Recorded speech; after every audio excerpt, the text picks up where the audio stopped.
Mohon izin ingin memperkenalkan diri saya, nama Bornok Tampu Bolon dengan nomor mahasiswa 2510109. Di sini saya akan menjelaskan tentang vectorial design, yang mana ini merupakan salah satu materi pembahasan di kuliah DU dengan dosen Himpunan Doktoranus Insinyur Abdullah Merjani.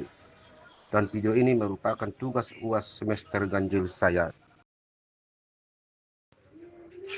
Selanjutnya, ini merupakan soal yang saya ambil dari buku Doklas, dan di soal ini dapat diketahui bahwa ada beberapa poin penting, yaitu suhu, konsentrasi, katalis, waktu.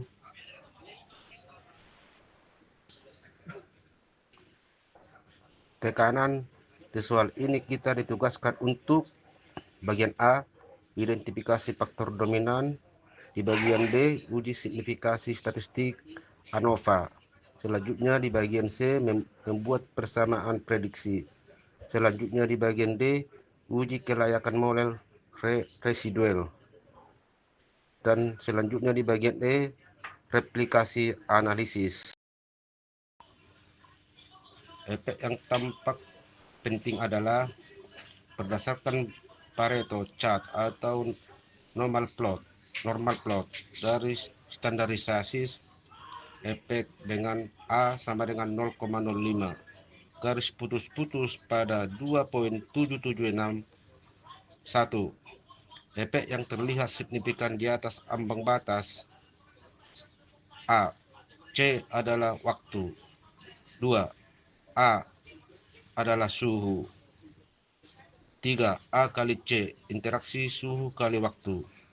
Catatan, meskipun efek B hampir menyentuh garis, nilai P atau palu pada ANOVA menunjukkan bahwa B tidak signifikan pada A, sama dengan 0,05. Oleh karena itu hanya A dan C dan interaksi A kali C yang benar-benar signifikan.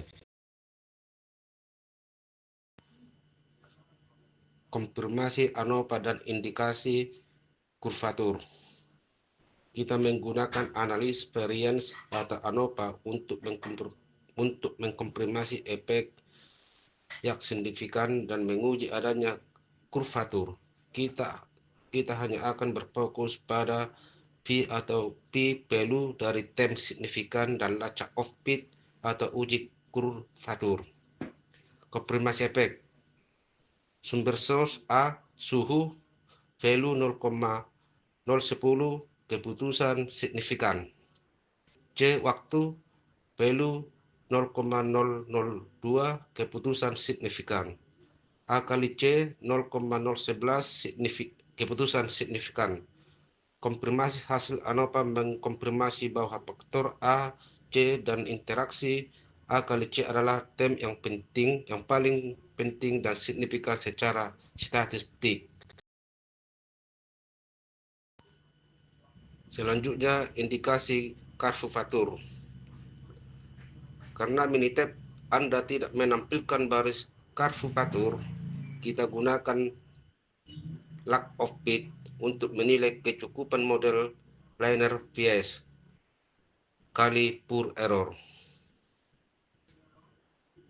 1. Lacak of fit atau p-value dibagi 0,322. 2. Indikasi kurvatur V atau value lacak of fit sebesar 0,322 adalah tidak signifikan atau V lebih besar dari 0,05. Ini menunjukkan bahwa tidak ada bukti yang kuat untuk kurvatur atau efek non linear atau kuadratik.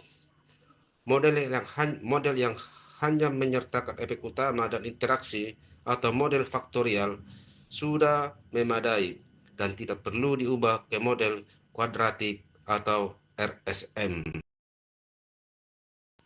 Bagian C adalah model regresi.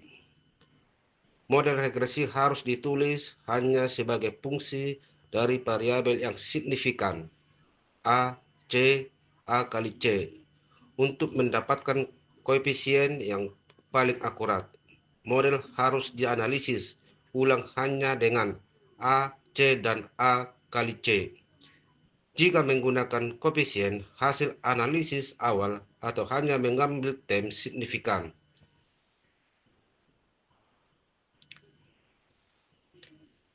Mol atau W sama dengan 2499,5 ditambah 61,9 atau A tambah 100,6 C tambah 60,0 dalam kurung A kali C. Catatan, persamaan di atas menggunakan koefisien terkode atau kode koefisien untuk model regresi model formal.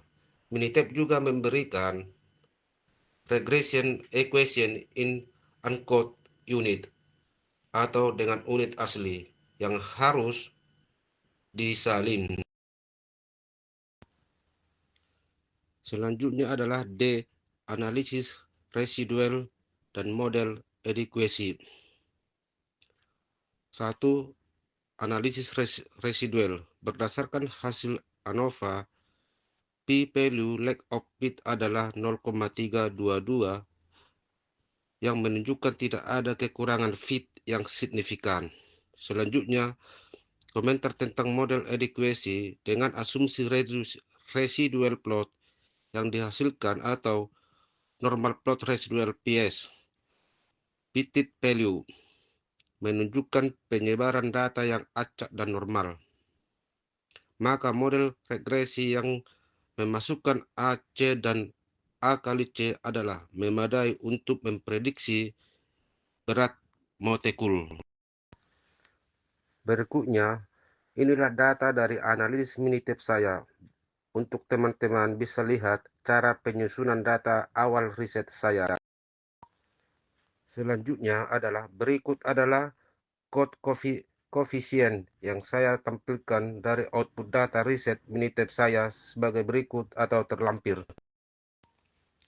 Dan selanjutnya berikut ini adalah grafik dari riset saya. Dan mungkin ada di antara teman-teman yang membutuhkan hasil riset saya dari Minitab. Nantinya akan saya sertai di kolom komentar sebagai bahan edukasi Demikianlah beberapa hal yang bisa saya sampaikan tentang factorial design. Sebelumnya saya mohon maaf kalau sebesar-besarnya kalau memang apabila ada kurang berkenan, kurang pas di dalam penyampaian saya tentang factorial design ini. Saya ucapkan terima kasih.